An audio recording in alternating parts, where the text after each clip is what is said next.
तो इससे पहले वाली क्लास में अपने बात की थी स्वयं प्रेरण की, और अब अपन बात करेंगे अन्योन्य प्रेरण।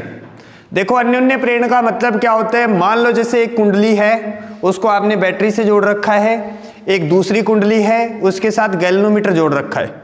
इस कुंडली में क्या है, बैटरी है, और इस कुंडली में क्या है, गैल्वेनोमीटर है। गैल्वेनोमीटर क्या काम आता है, ये बताता है कि धारा है या नहीं। जैसे ही इस कुंडली के स्विच को आप ऑन करोगे तो क्या इसमें धारा प्रवाहित होगी, क्या इससे चुंबकीय क्षेत्र रेखाएं निकलेगी, क्या वो इस कुंडली से पास होगी, बोलो होगी क्या, अरे चुंबकीय, तो क्या इस कुंडली से गुजरने वाले फ्लक्स में परिवर्तन होगा, तो क्या इसमें धारा आएगी, क्या गैल्वेनोमीटर में विक्षेप आएगा, इस कुंडली की वजह से इसमें धारा आई, बोलो बात समझ में आ गई। तो इसे क्या बोलते हैं, म्यूचुअल इंडक्टेंस बोलते हैं, यानी कि अन्योन्य प्रेरण।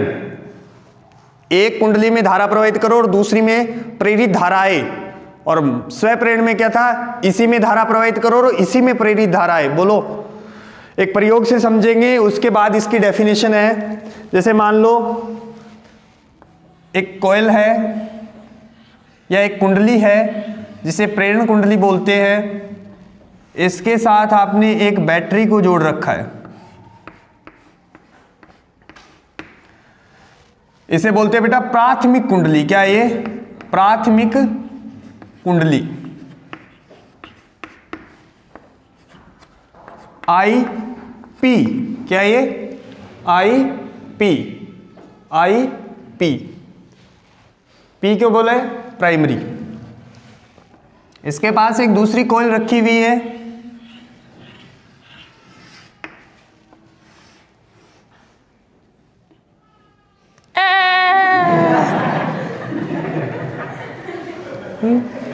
बढ़ा दी थी वीडियो, बढ़ गई। लोग अपने बच्चे ही नहीं संभाल सकते यार, क्या है ये, छोड़ देते हैं ऐसे ही। वो प्याए प्याए कर रहे उधर, वीडियो की बैंड बजाने कोई आई जे अच्छी प्या हो ही रहे। आ जाओ बोर्ड पे। ये क्या है, गैल्वेनोमीटर है, इसे बोलते हैं द्वितीयक कुंडली। कौन सी, अरे भाई संभालो उसको।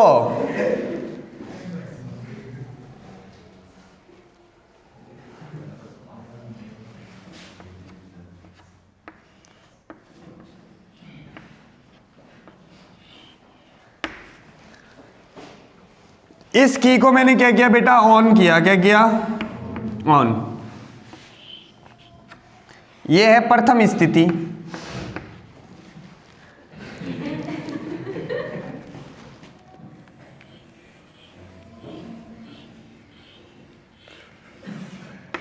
कंट्रोल उदय, कंट्रोल।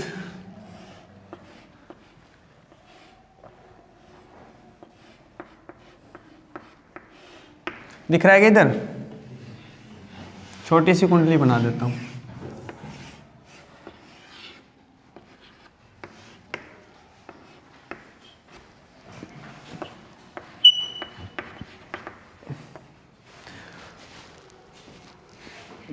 अब सुनो, जब आप इस स्विच को ऑन करोगे, विष्णु अवतार लो, अठीन देखो, जब आप इस स्विच को ऑन करोगे तो क्या बेटा इसमें मुख्य धारा 0 से आगे बढ़ेगी। क्या ऐसा होगा, इसका एक पोल नॉर्थ पोल बनेगा और एक पोल साउथ पोल बनेगा। ये तरीका भी मैं समझा सकता हूं आपको कि नॉर्थ पोल कैसे बनेगा और साउथ पोल कैसे बनेगा। सुनना इधर, आपका जो दिमाग से निकल कर राइट हैंड लेते हैं लेफ्ट हैंड, लेकिन कोई बात नहीं है, वो मैं आपको कंफर्म कर दूंगा। जैसे मान लो इस परिनालिका के अंदर करंट ऐसे, ये कंपटीशन की चीजें आपके है ही नहीं, मान लो इसमें करंट ऐसे बह रही है, ऐसे, समझ में आ रही बात। तो आप अपनी उंगलियों को करंट की डायरेक्शन में ऐसे मोड़ोगे और जिधर ये ठेंगा आएगा ना, वो साइड नॉर्थ पोल बनेगी। वो कौन सी बनेगी, नॉर्थ पोल। ये एम्पियर ने बताया था। लेकिन वो आपको चैप्टर नंबर 9 में मैं 7 में एक बार और बता दूंगा कि नॉर्थ पोल कैसे बनता है और साउथ पोल कैसे बनता है। अभी आप इतना सा ध्यान में रख लो, मान लो इधर नॉर्थ पोल बना तो इसके अपोजिट साइड में कौन सा होगा, साउथ पोल। तो क्या इससे चुंबकीय क्षेत्र रेखाएं निकलेगी? क्या वो चुंबकीय क्षेत्र रेखा इससे गुजरेगी? क्या इससे फ्लक्स में परिवर्तन होगा? तो क्या इसमें एक धारा आएगी, वो बढ़ते हुए फ्लक्स का क्या करेगी, विरोध करेगी।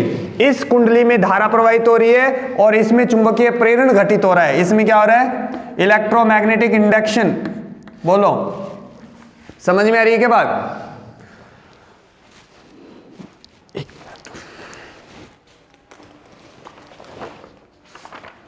स्पेलिंग और लोचो दूर करिए।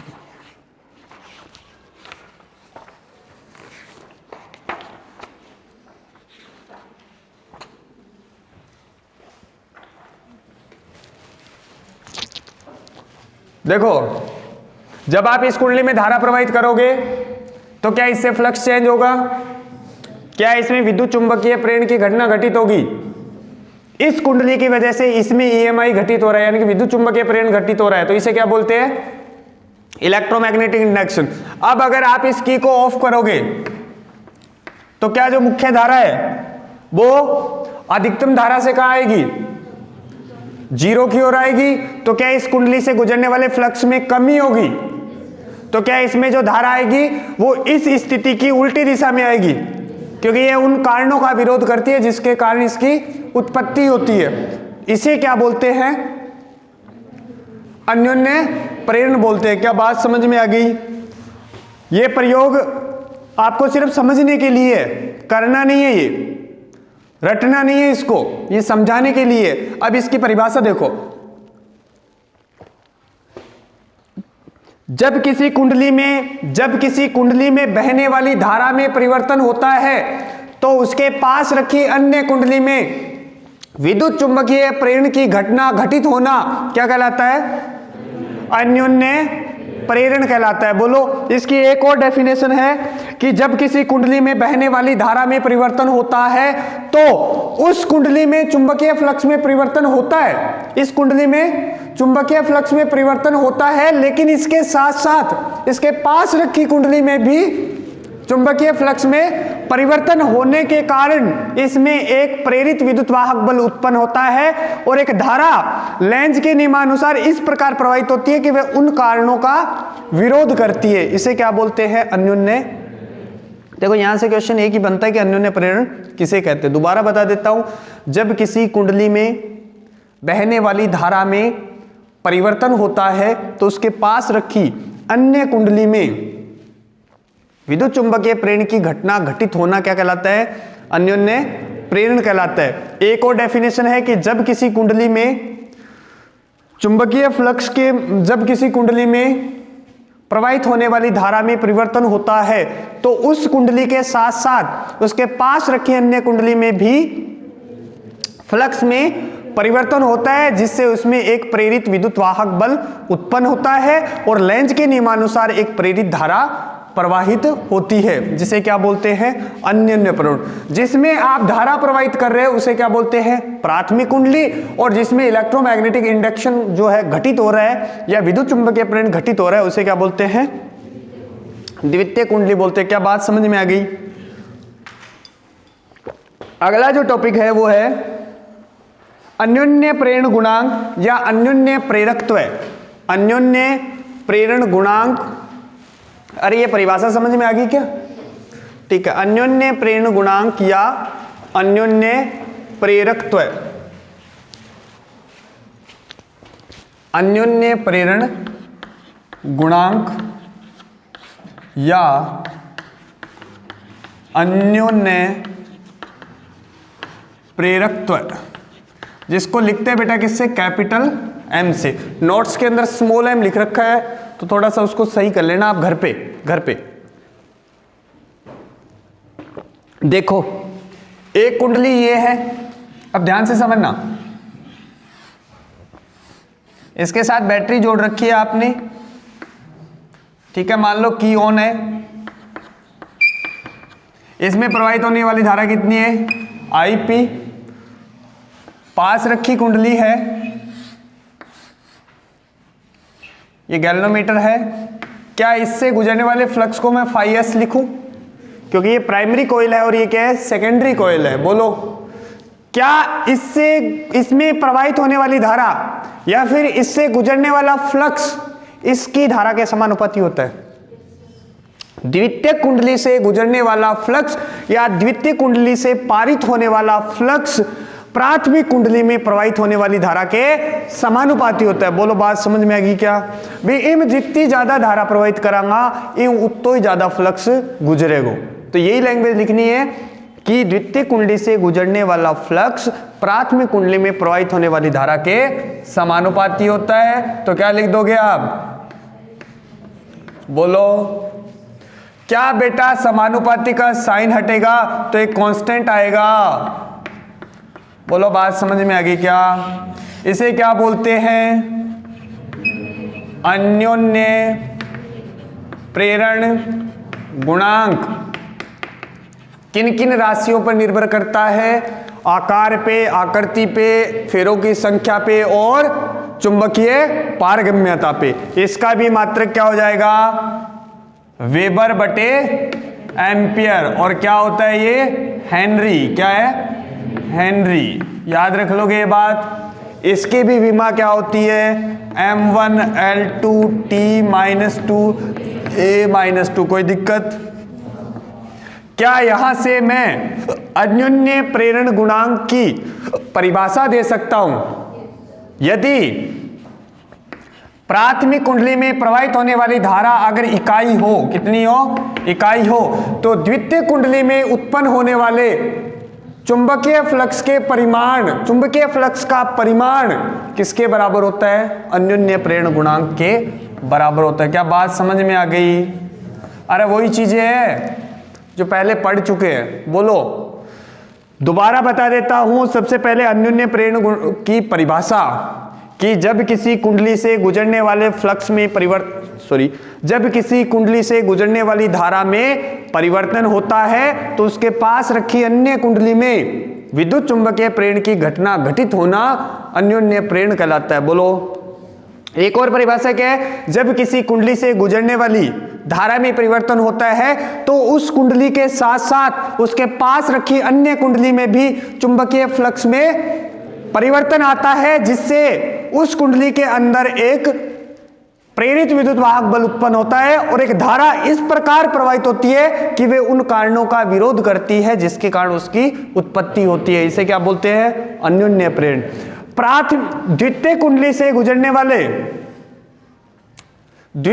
से गुजरने वाला फ्लक्स जो है वो समानुपाती होता है प्राथमिक कुंडली में प्रवाहित होने वाली धारा के। और जब समानुपाती का साइन हटता है तो क्या आता है? कांस्टेंट आता है, जिसे क्या बोलते हैं? m, यानी कि अन्योन्य प्रेरण गुणांक, जिसका मात्रक क्या होता है? वेबर अपॉन एम्पियर, जिसे क्या बोलते हैं? हेनरी। इसकी विमा क्या है? m1L2T-2 और A-2। बोलो यदि प्राथमिक कुंडली में प्रवाहित होने वाली धारा 1 एम्पियर है तो द्वितीय कुंडली में पारित होने वाला फ्लक्स का परिमाण अन्योन्य प्रेरण गुणांक के बराबर होता है। बोलो ये बात भी समझ में आ गई क्या?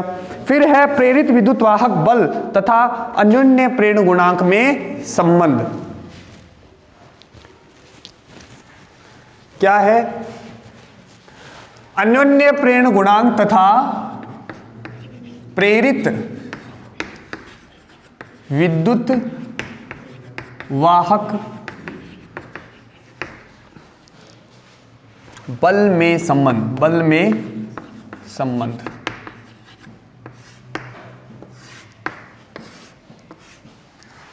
तो सुनो,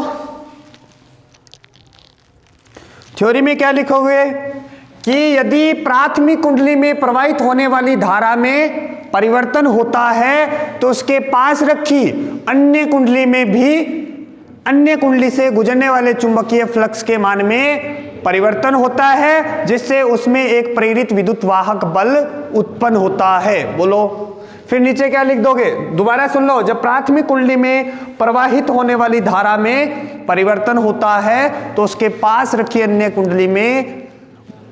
कुंडली से गुजरने वाले फ्लक्स के मान में परिवर्तन होने के कारण उसमें एक प्रेरित विद्युत वाहक बल उत्पन्न होता है, जो किसके नियम से? लेंज तथा फैराडे के नियम से E बराबर बेटा क्या लिख दूं, minus D phi by D T. बोलो यही है। क्या इसे S लिखूं? बोलो हम जानते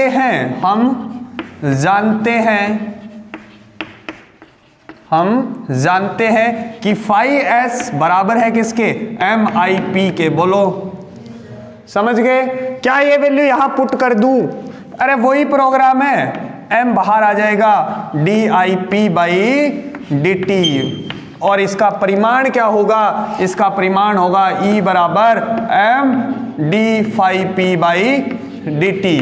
बोलो क्या यहां से M की एक और डेफिनेशन दे सकते हो आप, E बटे DIP बाई DT। यदि प्राथमिक कुंडली में प्रवाहित होने वाली धारा की दर कितनी हो, इकाई हो, तो द्वितीय कुंडली में प्रेरित विद्युत वाहक बल का परिमाण किसके बराबर होता है, अन्योन्य प्रेरण गुणांक के। यहां से परिभाषा तो बना ही सकते हो यार। यदि ऐसा हो, यदि DIP बाई DT बराबर कितना हो, 1 एम्पियर प्रति सेकंड, तो क्या होगा, M बराबर, बोलो क्या ये टॉपिक समझ में आ गया? लास्ट टॉपिक है अन्योन्य प्रेरण का, वो भी समझ लेते हैं। फिर अपना एक टॉपिक बचेगा एडी करंट, भंवर धाराएं, और एक छोटा सा टॉपिक और बचेगा जो आपको मैं करवाऊंगा फिर कभी। पृथ्वी के चुंबकीय क्षेत्र में दो समाक्षीय परिनालिकाओं के मध्य अन्योन्य प्रेरण गुणांक क्या है? दो समाक्षीय, ये क्या वर्ड है? दो समाक्षीय यानी कि जिसका अक्ष क्या हो, समान हो, जिनका अक्ष क्या हो, समान हो। दो समाक्षीय परिनालिकाओं का अन्योन्य प्रेरण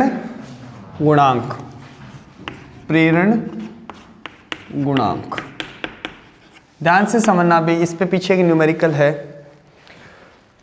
आपके पास दो परिनालिकाएं हैं, दोनों का अक्ष क्या है, एक ही है, तो थोड़ा सा डायग्राम अजीब सा बनेगा क्योंकि दो परिनालिकाएं एक साथ बनाएंगे और मेरे पास दो चौक है नहीं अभी, ठीक है? तो मैं एक ही चौक से काम चला रहा हूं, आप समझने की कोशिश करना।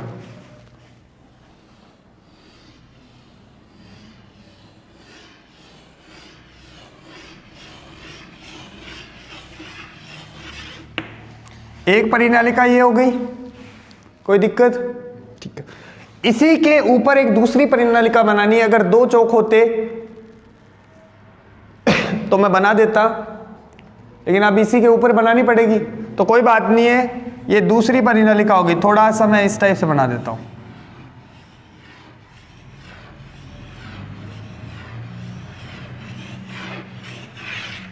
ठीक है? समझने के लिए समझ जाओगे आप।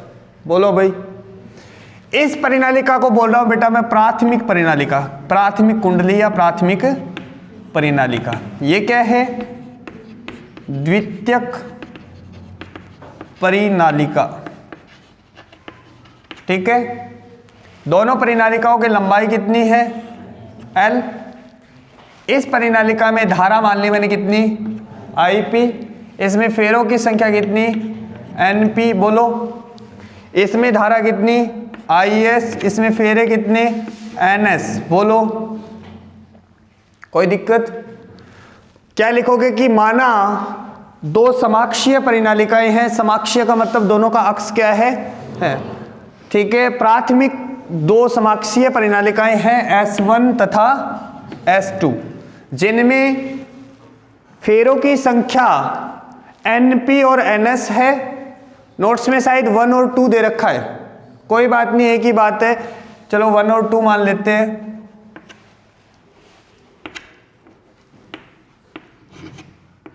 ठीक है? और ऐसा नहीं है कि आप इसी को द्वितीय कुंडली मानो और इसी को प्राथमिक मानो, किसी को भी प्राथमिक मान सकते हो और किसी को भी द्वितीयक मान सकते हो। बोलो ठीक है। फेरों की संख्या n1, धारा कितनी I1, लंबाई कितनी दोनों की L, cross section area A मान रहा हूं मैं, दोनों का समान मान रहा हूं, आप अलग अलग भी मान सकते हो, ठीक है। दोनों का एरिया अपने डेरिवेशन के अंदर एक समान है। इसमें फेरों की संख्या कितनी n2, धारा कितनी I2, बोलो। इन दोनों परिनालिकाओं को इस प्रकार लपेटा गया है, या इसका अरेंजमेंट कुछ इस टाइप से है कि प्राथमिक कुंडली में उत्पन्न फ्लक्स पूरा का पूरा किससे गुजरे? द्वितीय कुंडली से। समझ में आ रहा है क्या बता दिया मैंने? इसको इस तरह से लपेटा गया है, या इसकी इस तरह से व्यवस्था बनाई गई है कि प्राथमिक कुंडली में जितना फ्लक्स उत्पन्न होता है वो पूरा का पूरा किससे गुजरे? द्वितीय कुंडली से। लेकिन ऐसी कोई परिनालिका बनाई नहीं जा सकती, अपन अज्यूम करके चल रहे हैं। बोलो, दोबारा सुन लेना। दो समाक्षीय परिनालिकाएं हैं जिसमें S1 और S2। S1 में धारा कितनी है? I1, फेरों की संख्या N1, दोनों परिनालिकाओं की लंबाई कितनी है? स्मॉल n, दोनों का एरिया कितना है? A। द्वितीय कुंडली में धारा कितनी है? I2, फेरे कितने हैं? N2। और इन दोनों परिनालिकाओं को इस प्रकार से लपेटा गया है कि प्राथमिक कुंडली से उत्पन्न चुंबकीय फ्लक्स पूर्ण रूप से द्वितीय कुंडली से पारित हो। बोलो, तो सुनना, जब आप इस कुंडली में धारा प्रवाहित करोगे प्राथमिक कुंडली में, तो क्या उसमें चुंबकीय क्षेत्र उत्पन्न होगा? प्राथमिक, अब ध्यान से समझना, यहां लोचा हो जाएगा। प्राथमिक कुंडली में या परिनालिका में का चुंबकीय क्षेत्र, क्या बेटा इसे लिखूं? B1 म्यू नॉट N1, बोलो, डिवाइड बाई L और I1। बोलो, क्या ये बात समझ में आ गई? बोलो, क्या ये जो चुंबकीय क्षेत्र है ये गुजरेगा किससे? द्वितीय कुंडली से। तो क्या मैं यहां लिखूं? द्वितीय कुंडली से पारित चुंबकीय फ्लक्स। अब ध्यान से समझना, क्या बेटा phi2 लिखूं? बोलो, क्या यहां लिखूं B1 vector dot A vector? Area वाला वही कंसेप्ट है। क्या A लिख दूं यहां?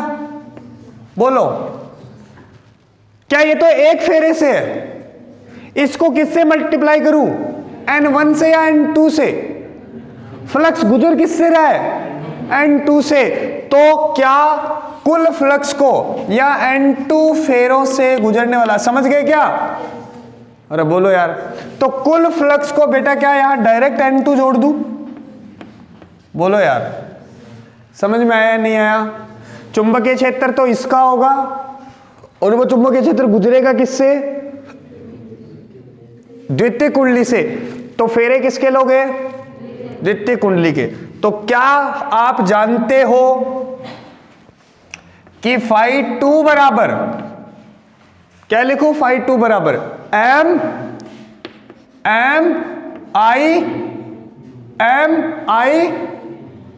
I1। अरे इसकी धारा अभी तो बताया था 1।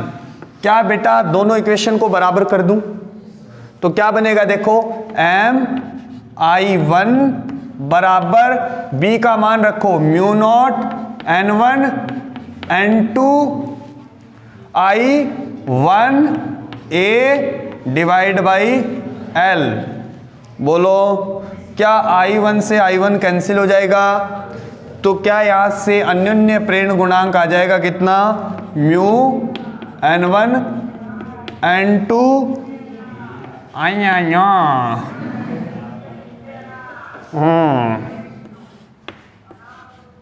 हाँ, यस। क्या बात समझ में आ गई? बोलो, कोई दिक्कत? नो दिक्कत। अगर आपको एरिया अलग अलग दे दे, अगर आपको एरिया अलग अलग दे दे। जैसे मान लिया प्राथमिक कुंडली की त्रिज्या R1 है और द्वितीय कुंडली की त्रिज्या R2 है, तो बताओ A कौन सा लिखूं, 1 लिखूं या 2 लिखूं?